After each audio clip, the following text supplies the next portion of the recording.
Hi అండి. ఈరోజు మనం ఒక కొత్త టాపిక్తో మీ ముందుకు రావడం జరిగింది.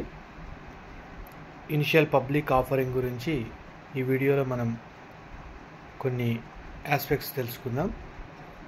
ఇనిషియల్ పబ్లిక్ ఆఫర్ అంటే ఫస్ట్ టైం ప్రైవేట్ కంపెనీలు పబ్లిక్ దగ్గర నుంచి క్యాపిటల్ రైజ్ చేయడానికి చేసేటటువంటి ఇష్యూని ఇనిషియల్ పబ్లిక్ ఆఫర్ అని పిలుస్తారు. అంటే ఫస్ట్ టైం వాళ్ళు ఈ ఆఫరింగ్ చేయడం జరుగుతుంది. అంటే అప్పటి వరకు ప్రైవేట్ కంపెనీగా ఉన్నటువంటి కంపెనీ అప్పటి నుంచి పబ్లిక్ దగ్గర నుంచి ఫండ్స్ రైజ్ చేసి బిజినెస్ చేస్తారు. కాబట్టి అది ఫస్ట్ టైం చేస్తున్నారు కాబట్టి దాన్ని ఇనిషియల్ పబ్లిక్ ఆఫర్ అని పిలుస్తారు. అయితే ఇనిషియల్ పబ్లిక్ ఆఫరింగ్లో డిఫరెంట్ స్టేజెస్ ఉంటాయి. సెబీ అప్రూవల్ తీసుకోవడము అంత ప్రాసెస్ జరుగుతుంది. ఆ తర్వాత వాళ్ళు ప్రాస్పెక్టస్ను ఇష్యూ చేయడం జరుగుతుంది. పబ్లిక్ ఇష్యూకి వెళ్తారు. అన్ని అప్రూవల్ వచ్చిన తర్వాత కంపెనీలు పబ్లిక్ ఇష్యూకి వెళ్తాయి. ఈ పబ్లిక్ ఇష్యూకి వెళ్ళిన తర్వాత లాట్ సైజును డిసైడ్ చేస్తారు మరియు షేర్ ప్రైస్ బ్యాండ్ను కూడా డిసైడ్ చేస్తారు. మనం గత వీడియోలో ఒకసారి తెలుసుకున్నాం బుక్ బిల్డింగ్ ప్రాసెస్ అని.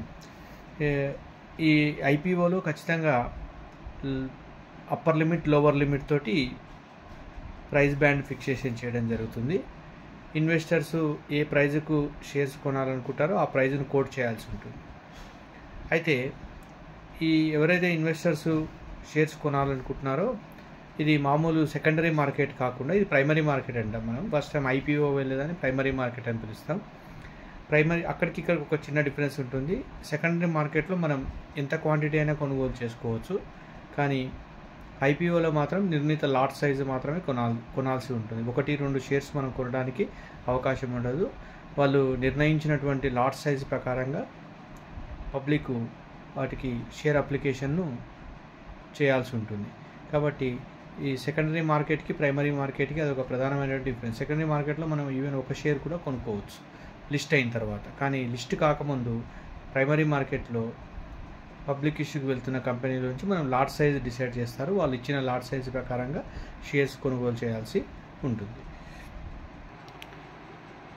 అయితే ఎవరైతే ఇన్వెస్టరు ఐపీఓ ద్వారా షేర్స్ కొనాలనుకుంటున్నాడో నిర్ణీత లాట్ సైజ్ నిమిత్తము ఎంత అమౌంట్ అవుతుందో అంత అమౌంట్ను బ్యాంకులో నుంచి యూపీఐ మ్యాండేట్ ఇవ్వాల్సి ఉంటుంది.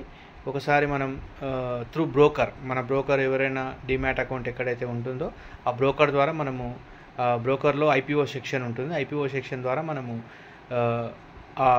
ఏ పబ్లిక్ ఆఫర్కు మనం అప్లై చేయాలనుకుంటున్నామో దానికి మనం అప్లై చేయవచ్చు. అందులో కొన్ని స్టెప్స్ ఉంటాయి.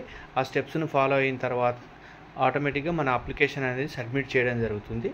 అయితే అంతకంటే ముందు మనము మన బ్యాంక్ అకౌంట్లో నిర్ణీతమైనటువంటి డబ్బు ఉండాలి. దీన్ని మనం యూపీఐ మ్యాండేట్ ఇవ్వాల్సి ఉంటుంది. మనము మ్యాండేట్ ఇచ్చిన తర్వాత ఆ అమౌంట్ను వాళ్ళు బ్లాక్ చేసి ఉంచడం జరుగుతుంది.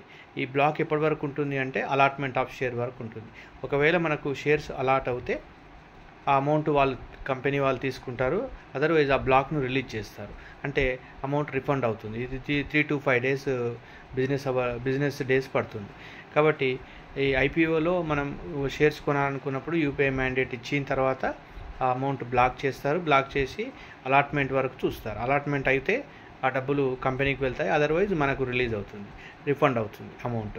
అయితే షేర్స్ అలాట్ అవ్వడం జరుగుతుందా అంటే ఇది డిపెండ్ అపాన్ ది సబ్స్క్రిప్షన్. కొన్నిసార్లు సబ్స్క్రిప్షన్ ఓవర్ సబ్స్క్రిప్షన్ కావచ్చు, అండర్ సబ్స్క్రిప్షన్ కావచ్చు. జనరల్గా ఓవర్ సబ్స్క్రిప్షనే ఉంటుంది. అంటే జారీ చేస్తున్న షేర్స్ కంటే ఎక్కువ మొత్తాన్ని కొనడానికి ఇష్టపడుతుంటారు. అంటే దాన్ని ఓవర్ సబ్స్క్రిప్షన్ అని పిలుస్తాం.